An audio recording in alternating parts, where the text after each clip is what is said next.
अज़ीज़ तलबा व तालिबात अस्सलाम वालेकुम। उम्मीद करती हूँ आप सब खैरियत से होंगे।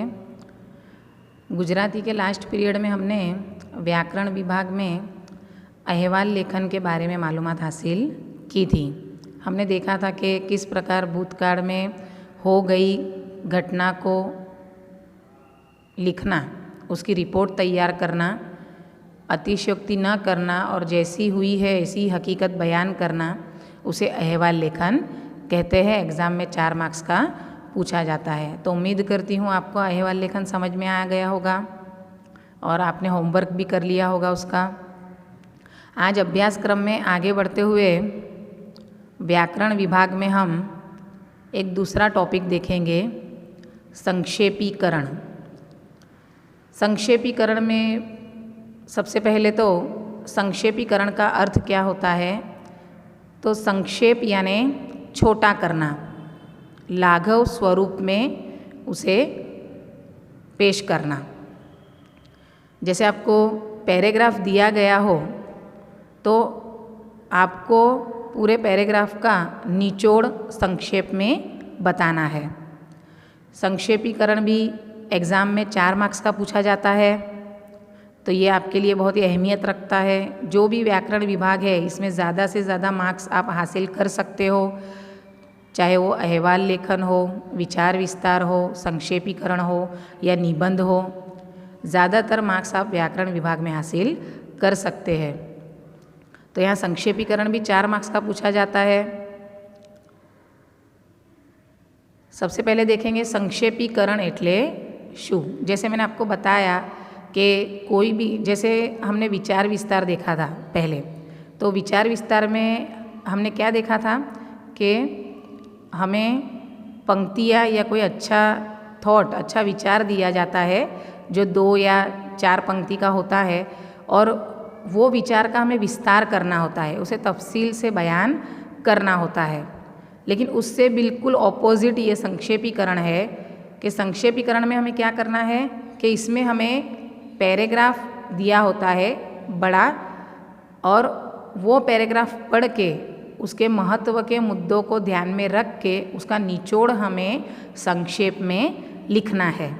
यानी वहाँ हमें विचारों का विस्तार करना था विचार विस्तार में, और यहाँ हमें उसका संक्षेपीकरण करना है, उसका निचोड़ देना है। तो देखेंगे संक्षेपीकरण एटले शू। संक्षेपीकरण એટલે વિસ્તારથી કહેવાયેલી વિગતના મર્મને સમજીને તેમાંની વધારાની લાગતી વિગતોને દૂર કરીને મર્મને હાનિ ન પહોંચે તે રીતે ટૂંકમાં અને સચોટ રીતે મૂળ વાતને ફરીથી મૂકવી, તેને પરિચ્છેદનો ત્રીજો ભાગ લખવો અથવા સંક્ષેપીકરણ કરવું કહેવાય। क्या कहते हैं कि संक्षेपीकरण यानी विस्तार थी कहवाली विगत, यानी डिटेल में जो बात हमें कही गई है उसके मर्म को, यानी उसके भावार्थ को, उसके मर्म को समझकर उसमें जो ज़्यादा की विगत है, ज़्यादा की बातें हैं, उसको दूर करके, और जो उसका भावार्थ है, मेन जो मुद्दा है, उसको हानि न पहुँचे उस तरीके से टूक में और सचोट जो मेन बात है उसको फिर से हमें लिखनी है। और वो भी किस तरह लिखनी है कि परिच्छेद यानी जो हमें पैराग्राफ दिया गया है उसका तीसरा हिस्सा हमें लिखना है। यानी मिसाल के तौर पे जैसे 100% आपके पास है तो उसमें से निचोड़ करके आपको 25% जैसा लिखना है, और उसे संक्षेपीकरण करना कहते हैं।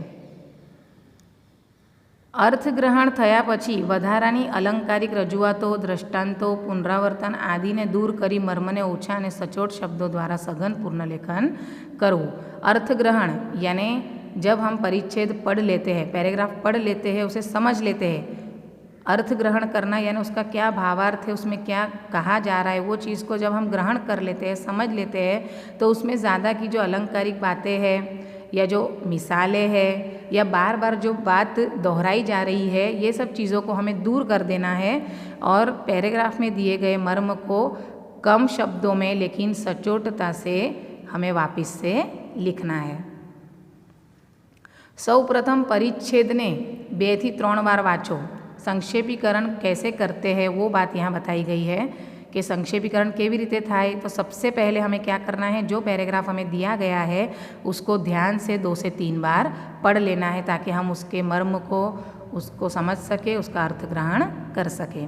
तेमां शुं कहेवायुं छे ते समझो अने तेमां रहेला मर्मने ओळखो कि वो पैराग्राफ में हमें क्या कहना चाहते हैं और उसके मर्म को हमें पहचानना है और समझना है। फकरा में दृष्टांत रूपे आपेली विगतों दूर करो। पैराग्राफ में जो भी मिसालें दी गई है वो समझाने के लिए उसे हमें हटा देनी है, वो सिर्फ हमारी समझ के लिए दी गई है, संक्षेपीकरण में हमें उसे ऐड करना नहीं है। पुनरावर्तन पामती विगतों ने तारवीने दूर करो, यानी जो पुनरावर्तन जिनका हो रहा है, जो बातें रिपीट हो रही है, जो दोहराई जा रही है, वो बातों को भी हमें तारवीने यानी पहचान के अलग कर लेनी है। मर्मने सीधी रीते न स्पष्टू होय तेवा विशेषण, क्रिया विशेषण और गौण वाक्य जेवी भाषा सामग्री ने दूर करवी। जो हमारे पैराग्राफ का भावार्थ है अगर सीधी तरह जो उसको इफ़ेक्ट नहीं करती है, ऐसी जो चीज़ें हैं जैसे विशेषण, क्रिया विशेषण या दूसरे दिगर जो जुमले हैं वो हमें भाषा में से दूर कर देने हैं। मूल फकराना वाक्यों यथातथ लेवा नहीं। देखिए ये अहम बात यहाँ की गई है कि कई बार क्या करते हैं बच्चे कि जो पैराग्राफ होता है, संक्षेपीकरण का मतलब क्या करते हैं कि पैराग्राफ में से 3-4 लिटी ढूंढ के वैसी की वैसे ही वो 3-4 लिटी लिख देते हैं, लेकिन ऐसा करना नहीं है। जो मेन फकरा है उसमें यथातथ यानी जैसे के तैसे ही पूरे वाक्य लेके लिख लेने नहीं है, हमें वो सब समझ के हमारे हिसाब से हमारी भाषा में उसका भावार्थ अभिव्यक्त करना है। जे शब्दों मूળ बाबत व्यक्त करे तेने योग्य वाक्य रचना में गोठववा। जो बात हमें, जो शब्द मूળ बाबत जो है, मेन जो बात है वो अभिव्यक्त करती है, उसे हमें मुनासिब जुमले में व्यवस्थित लिखना है स्टेप बाय स्टेप। जरूरियात मुजब संधि, समास, शब्द समूह माटे एक शब्द रूढ़िप्रयोग कहेवतो आदिनो संक्षेपीकरणनी प्रक्रिया में उपयोग करवो। मतलब जैसे शब्द समूह होता है तो जो बड़ा वाक्य होता है उसके बदले हम एक ही शब्द का इस्तेमाल करते हैं। संधि अलग करने के बदले एक ही साथ लिख देते हैं। समास में भी ऐसा होता है कि जो बड़े वाक्य होते हैं या बड़ा शब्द होता है उसका जब समास होता है तो बीच में का पद लुप्त हो जाता है और वो छोटा बन जाता है। या कोई बात समझाने के लिए रूढ़ि प्रयोग या कहावत का इस्तेमाल, तो अगर हम ये सब चीज़ों का इस्तेमाल करेंगे तो हमारी वाक्य रचना संक्षिप्त हो जाएगी यानी छोटी हो जाएगी और इफ़ेक्टिव भी हो जाएगी। तो जहाँ ज़रूरत लगे वहाँ संधि, समास, शब्द समूह, रूढ़ि प्रयोग और कहावत का इस्तेमाल हमें करना चाहिए। संक्षेप रूपे लखाયેલા લખાણને વાંચો અને તપાસો કે કોઈ મહત્વપૂર્ણ વિગત લખવાની રહી જતી નથી ને। हमने जो संक्षेपीकरण कर लिया है, लिख लिया है, उसे एक बार रीड कर लेना है केयरफुली, फिर देख लेना है कि कोई अहमियत वाली बातें लिखने की रह तो नहीं गई है। अब संक्षेपीकरण करती वक्त ध्यान में रखवानी बाबत हो तो मूળ लखाणનું अर्थग्रहण करवू। तो हमें जो मेन उसकी लिखावट है उसका अर्थग्रहण करना है यानी उसे समझ लेना है पहले। महत्वनी विगतों समझवी और सार रूप विगतों समझावी, यानी अहमियत वाली जो बातें हैं वो हमें समझ लेनी है और जिनका मतलब कि सार यानी जो बोध उसका निकलता है कि उसके ज़रिए हमें क्या कहना चाहते हैं, तो वो सार रूप जो विगतें हैं वो हमें समझानी है। सरल और स्पष्ट वाक्य रचना लखवी, आसान भाषा में लिखना है। योग्य विराम चिन्हों उपयोग करवो। अर्थ ने केंद्र स्थाने राखी मर्मने लखती वखते भाषानो करकसर भर्यो उपयोग करो। यानी पैराग्राफ के मरकज़ में उसके केंद्र में कौन सी बात बताई गई है वो लिखते वक्त हमें भाषा का कम से कम इस्तेमाल करना है, क्योंकि ये संक्षेपीकरण है, डिटेल में जाना नहीं है। जो डिटेल वाली बातें हैं उसे भी संक्षेप में व्यक्त करना है। योग्य शीर्षक आपू। अब जब 4 मार्क्स का संक्षेपीकरण है तो कई बच्चे क्या करते हैं, सिर्फ 3-4 लिटी उसी में से जैसी की वैसी ही लिख लेते हैं बैठी, लेकिन शीर्षक नहीं देते हैं, तो यहाँ आपका 1 मार्क्स कट हो जाता है। तो यहाँ आपको मुद्दे को ध्यान में रखकर उसको मुनासिब हेडिंग यानी योग्य शीर्षक भी देना है, जिससे आपको ज़्यादा से ज़्यादा मार्क हासिल हो सके। यहाँ मिसाल के तौर पे हम एक पैराग्राफ देखेंगे जिसका हम संक्षेपीकरण करेंगे। मोंघवारी વધતી જાય છે તેમ તેમ નીતિ, प्रामाणिकता, सादाई, निष्ठा वगैरह जीवनना मूल्यों घसाता જાય છે। मतलब यहाँ अभी जो जदीद का वक्त है उसमें कैसी तब्दीलियाँ हो रही है वो बताने की कोशिश की गई है कि महंगाई बढ़ती जा रही है, लेकिन इसके साथ साथ जो प्रामाणिकता है यानी ईमानदारी है, ये सब मतलब के कम होते जा रहे हैं। जो जीवन के मूल्य है वो घिसते जा रहे हैं। ગૃહસ્થ આશ્રમમાં માણસ કોઈપણ રીતે બે છેડા ભેગા કરવામાં ફાવતો નથી. રાજકારણીઓ, અમલદારો, વેપારીઓ અને ઉદ્યોગપતિઓને જો તાગડદિનના કરતા જુએ છે અને એના વિવેકની સરવાણી સુકાઈ જાય છે. ભ્રષ્ટાચારી બનવા તે લલચાય છે. ઋષિમુનિઓના સાદા અને પવિત્ર જીવનની વાતોમાં એને રસ નથી.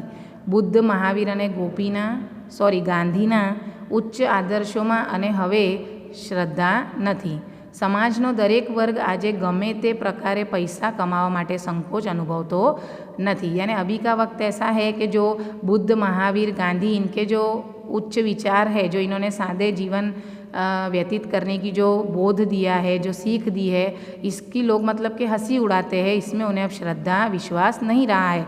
पैसे कमाने के लिए आज का जो इंसान है, व्यक्ति है, वो किसी भी प्रकार मतलब के संकोच नहीं करता है. सादू जीवन અને उन्नत विचारनी आज हाँसी उड़ावाय છે. यानी सादा जीवन और उन्नत विचार यानी आला दर्जे की जो सोच है उसकी आज हंसी उड़ाई जाती है. पैसे कमाने मात्र को ही आज सबसे बड़ी सिद्धि मानी जाती है. શિક્ષણમાં મૂલ્યના પાઠ ઉમેરવાની વાતો ચાલે છે, પરંતુ માત્ર પોપટિયા પાઠ ભણાવવાથી કશું વળવાનું નથી.